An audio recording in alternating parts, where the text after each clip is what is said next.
미드솔의 느낌이 나이키 주맥스 4과 상당히 비슷합니다. 상당히 비슷하면서 약간 더 탱탱한 느낌이라고 생각하시면 될 것 같습니다.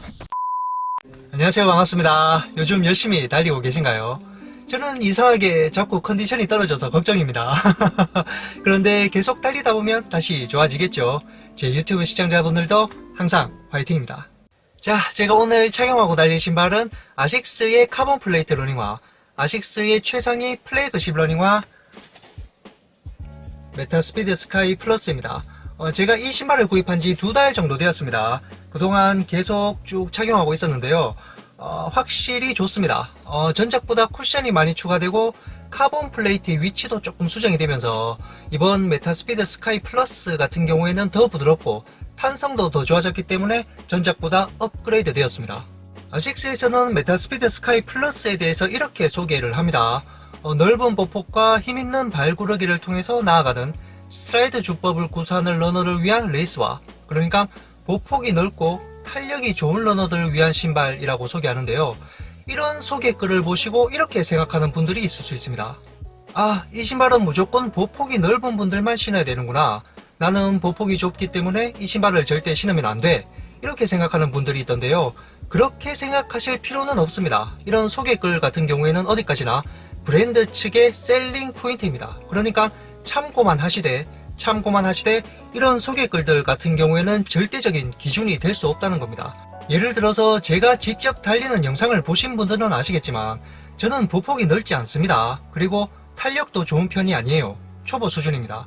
그런데 저는 이 스카이 플러스가 제 발에 잘 맞거든요. 저는 보폭이 넓지 않고 탄력도 없는데 이 신발이 잘 맞습니다.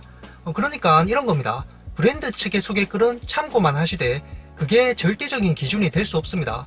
러닝화는 직접 착용해 봐야 본인에게 잘 맞는지 안 맞는지 알 수 있습니다. 아시겠죠? 이번 스카이 플러스는 이런 분들이 신으면 좋을 것 같습니다. 이 신발의 특징은 포어풋 쪽에 쿠션이 굉장히 많이 추가되어 있습니다. 약간 포어풋에 특화된 신발이라는 느낌이 있는데요. 그래서 착용해 보시면 힐 쪽보다는 오히려 포어풋 쪽 쿠션이 훨씬 더 좋습니다. 혹시 달리기를 하실 때 포어풋으로 달리시는 분들이나 아니면 혹시나 포어풋으로 달리지 않더라도 포어풋 쪽에 쿠션이 많은 신발을 선호하시는 분들에게는 이 신발이 굉장히 잘 맞을 거라고 생각을 합니다. 자, 그런데 제가 예전부터 얘기한 부분이 있는데요. 이 신발을 착용해 보시면 나이키 신발과 상당히 비슷한 느낌이 있습니다. 나이키 신발을 따라한 게 아닌가, 나이키 신발을 흉내낸 게 아닌가 라는 생각이 들 정도로 비슷한 부분이 많은데요. 그래서 기존의 나이키 신발이 잘 맞는 분들은 굳이 이 신발을 구입할 필요는 없다고 생각을 합니다. 나이키 신발이 좀 더 좋습니다. 그러면 제가 이 신발의 스펙을 아주 빠르고 간단하게 알려드리면서 좀 더 자세히 설명하도록 하겠습니다. 자, 가피입니다. 가피는 아주 얇은 한 겹의 메쉬 소재로 되어 있습니다. 발을 앞쪽부터 뒤꿈치까지 굉장히 탄탄하게 잘 잡아주고 달리기를 하면서도 전혀 흔들림 없는 착화감을 느낄 수 있습니다. 그리고 통기성도 아주 좋기 때문에 정말 만족스러웠습니다. 전체적으로 부족함이 없는 좋은 가피라고 생각합니다. 다만 조금 아쉬운 부분은 있었습니다.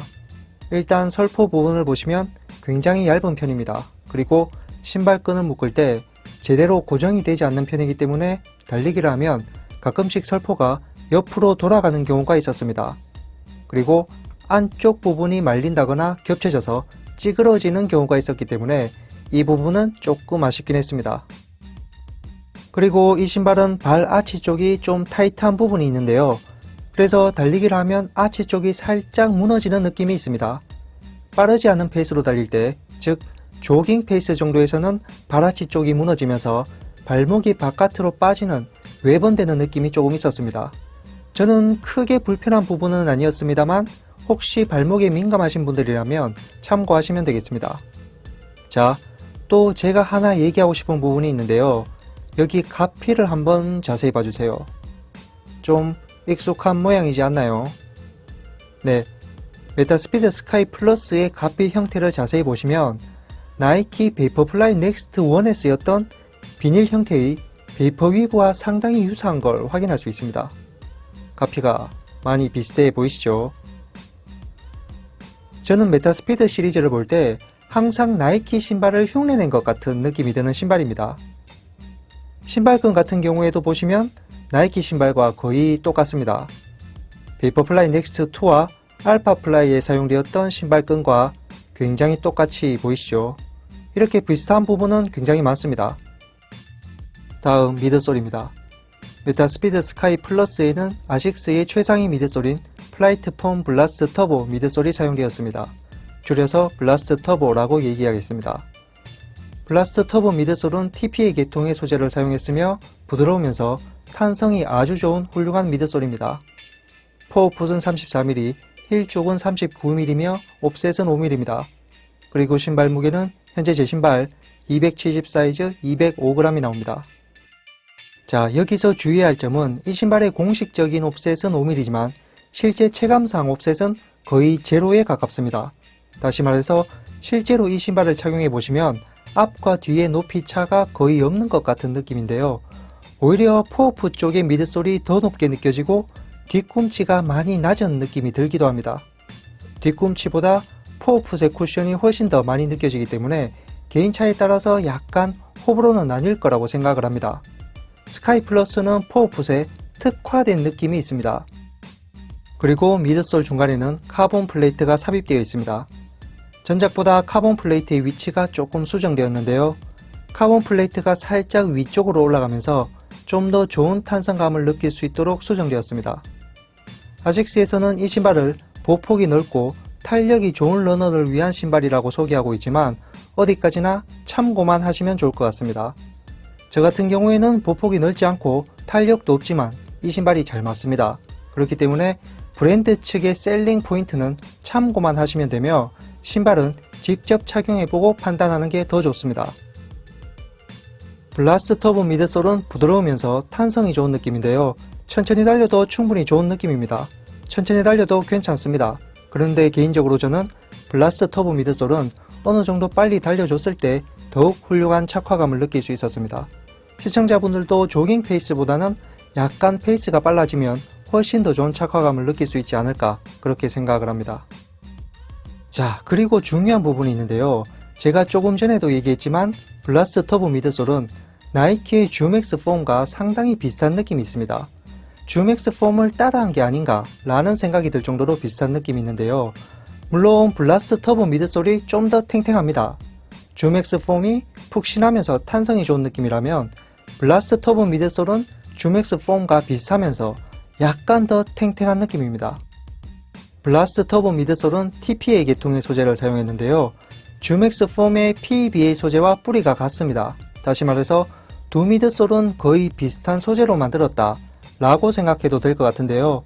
하지만 같은 소재를 사용하더라도 전혀 다른 느낌을 만들어낼 수도 있습니다.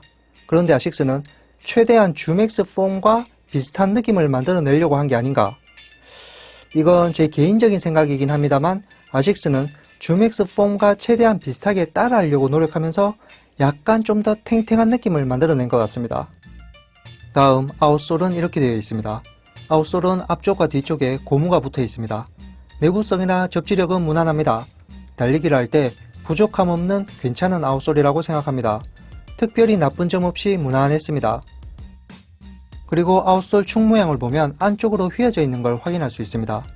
제가 저번 영상에서도 얘기한 부분이지만 발이 양옆으로 벌어져 있는 건 비효율적인 자세가 될 수 있는데요. 이렇게 발을 안쪽으로 살짝 모아주면 장거리를 달릴 때 에너지 낭비를 줄이고 좀 더 효율적으로 달릴 수 있다는 연구 결과가 많습니다. 그래서 요즘 출시되는 카본 플레이트 러닝화는 이렇게 발이 안쪽으로 휘어진 설계를 많이 사용하고 있습니다.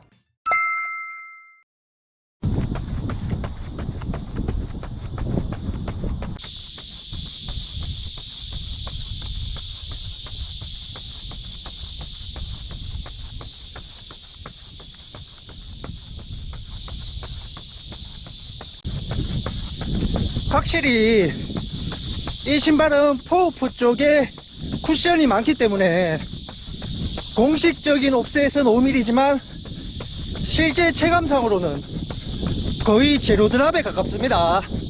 그래서 이 신발을 착용해 보시면 앞과 뒤에 높이 차이가 거의 없다고 느껴져요.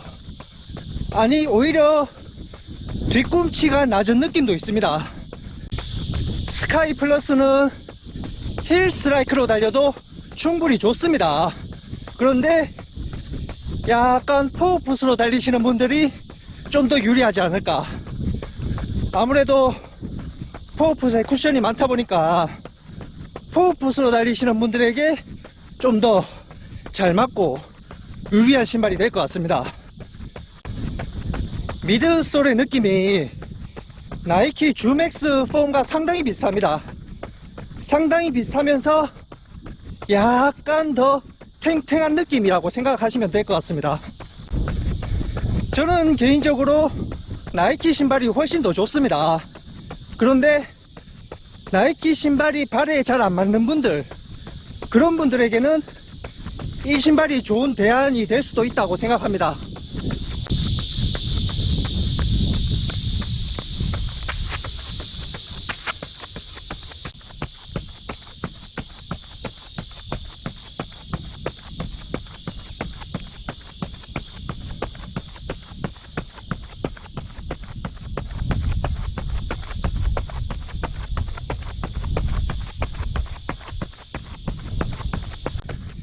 신발 좋습니다.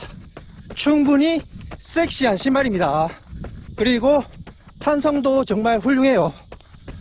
다만 다른 카본 플레이트 러닝화와 비교했을 때 뭐 알파 플라이나 베이퍼 플라이 넥스트, 아디오스 프로 3와 비교했을 때 몸에 좀 더 데미지가 쌓이는 느낌은 있습니다.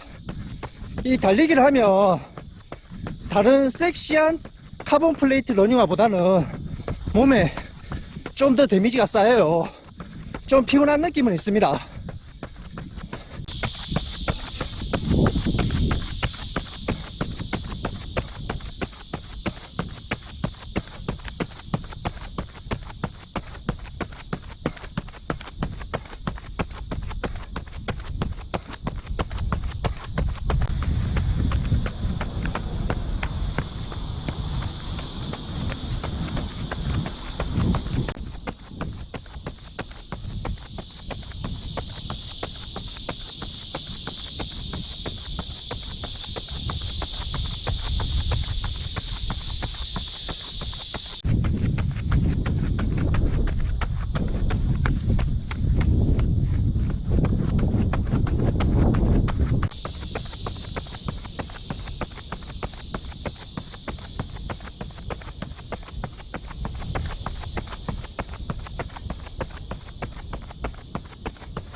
신발 좋습니다.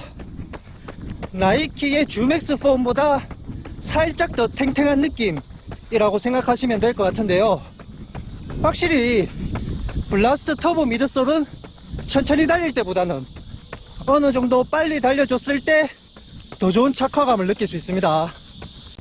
제가 탄성감을 얘기해드리면 알파 플라이 1의 탄성감이 110, 알파 플라이 2와 베이퍼 플라이 넥스트의 탄성감이 100, 메타스피드 스카이 플러스의 탄성감은 90 정도라고 생각합니다.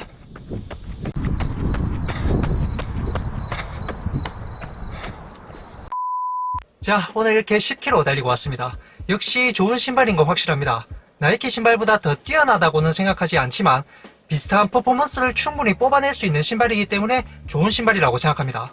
전작보다 쿠션이 더 추가되고 카본 플레이트의 위치도 수정이 되면서 더 부드럽고 탄성이 좋아졌는데요. 전체적으로 나이키의 주맥스 폼과 비슷하면서 좀 더 탱탱한 느낌입니다. 그리고 이 신발은 공식적인 옵셋은 5mm지만 실제 체감상 옵셋은 제로에 가까운 신발인데요. 포어풋 쪽의 쿠션이 굉장히 좋은 신발이기 때문에 달리기를 할 때 포어풋으로 달리시는 분들에게는 잘 맞는 신발이 될 것 같습니다. 아니면 굳이 포어풋으로 달리지 않더라도 앞쪽 쿠션이 많은 신발을 좋아하시는 분들에게는 이 신발이 잘 맞을 거라고 생각합니다. 하지만 주의해야 할 점도 분명히 있습니다. 개인차에 따라서는 앞쪽 쿠션이 너무 많기 때문에 오히려 어색한 느낌이 많이 들 수 있는 신발입니다. 확실히 자연스러운 느낌의 신발은 아닙니다. 그래서 호불호는 분명히 나뉠 것 같습니다. 자연스러운 느낌을 원하신다면 엣지 플러스가 더 잘 맞을 거라고 생각합니다. 나이키 신발과 비슷하면서도 좀 더 다른 느낌이 들기 때문에 혹시 나이키 신발이 잘 안 맞다 하시는 분들에게는 이 신발이 아주 좋은 대안이 될 수 있다고 생각합니다. 그리고 제가 다음 영상으로 엣지 플러스도 리뷰를 할 건데요. 개인적으로 저는 10km 정도까지는 스카이 플러스가 더 좋은 것 같고요. 그 이상 장거리 달리기에는 엣지 플러스가 좀 더 나은 것 같습니다. 자, 오늘도 제 리뷰 영상을 시청해 주셔서 감사하고요. 항상 화이팅입니다. 다음에 뵙겠습니다.